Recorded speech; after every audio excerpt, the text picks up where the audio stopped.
স্বামীর অত্যাচারে ঘর ছাড়তে বাধ্য হচ্ছে স্ত্রী, এমন খবরই সাধারণত সামনে আসে। তবে এবার উল্টো ঘটনা সামনে এলো জলপাইগুড়ি জেলার রাজগঞ্জ ব্লকের। অভিযোগ, স্ত্রীর অত্যাচারে বাড়ি ছাড়া স্বামী এবং তার বৃদ্ধা মা। ঘটনায় কেন্দ্র করে চাঞ্চল্য ছড়িয়েছে রাজগঞ্জ ব্লকের সুখানি গ্রাম পঞ্চায়েতের ধুন্দিভিটা গ্রামে। বোমার অত্যাচারে ঘর ছাড়া হয়ে আছি। এটা কিভাবে ঘর দিক মধ্যে আমার ভয়, ছোঁয়া আমার খুব ভয় করে। স্থানীয় সূত্রে জানা গিয়েছে, ধুন্দিভিটা গ্রামে বাসিন্দা সাইরুল হক তার বৃদ্ধা মাকে নিয়ে বসবাস করতেন। 2023 সালে তাদের বিয়ে হয়। বিয়ের পর থেকেই স্ত্রীর সাথে মানসিক শারীরিক অত্যাচার শুরু করেন বলে অভিযোগ সাইরুলের। এই ঘটনায় কেন্দ্র করে একাধিকবার শালীর সভাও বসে। স্থানীয় পঞ্চায়েত সদস্যের উদ্যোগে সমস্যা সমাধানের চেষ্টা করা হলেও শেষ পর্যন্ত কোনো সমাধান হয়নি বলে জানা গিয়েছে। প্রাণের ভয়ে বর্তমানে সাইরুল ঘর ছাড়া, আর সেই কারণে রাজগঞ্জ থানায় অভিযোগ জানিয়েছে তিনি। কি বলছেন শুনুন পরিবার।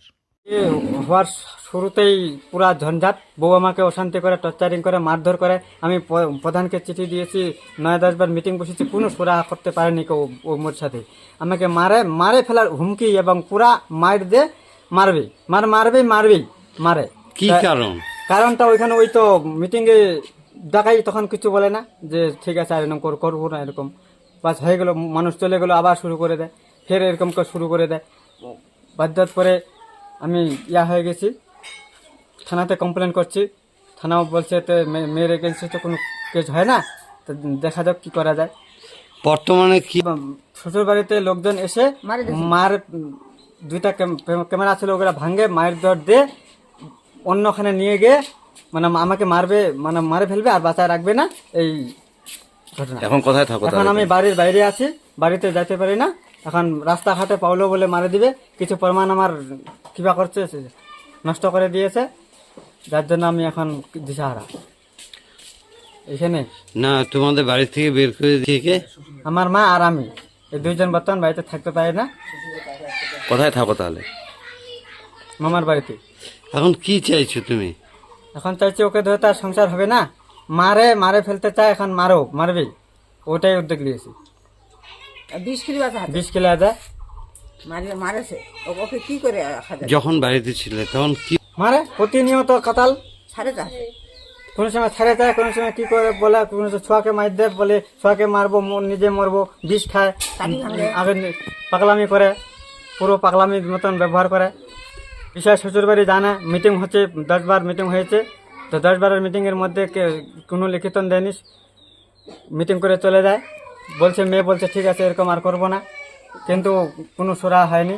জানা হয়েছে, প্রধানকে জানা হয়েছে, থানাকে জানানো হয়েছে, পঞ্চায়েতকে জানানো হয়েছে, কেউ বাকি নেই, কোনো হয়নি। কি চাইছো এখন? এখন আমি বাইরে আছি, এখন কি করব আমি দিশা পাই না, না হলে আত্মহত্যা করে আমাকে মরতে হবে।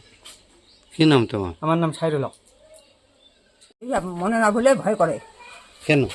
ও শ্বশুরবাড়ির লোক ডাকা আনে না, ওর স্ত্রী তো মারে গে, ওর স্ত্রী তো মারধর করে অনেক দিক থেকে ছাড়ে চাহে।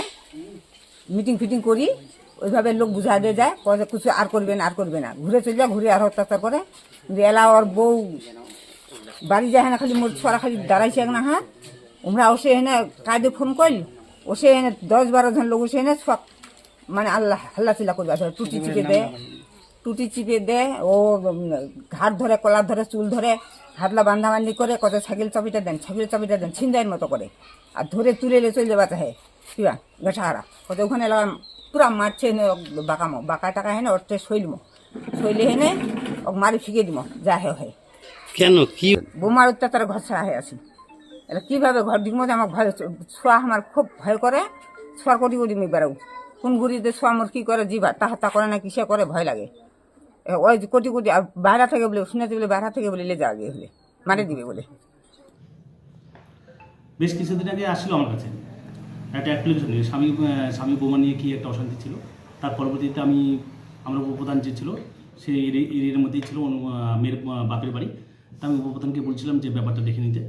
তো ওই দিনে রাত্রেবেলা ওরা ওই ফ্যামিলি থেকে আসার পরে একটা মিউচুয়াল করছিল, কিন্তু তার পরবর্তী কী যে হয়েছিল সেটা আমি এখন একটা থানায় অভিযোগ করেছে যে বৌমা তার শাশুড়ি এবং বরকে বাড়ি থেকে বের করে দিয়েছে, এমন একটা অভিযোগ করছে।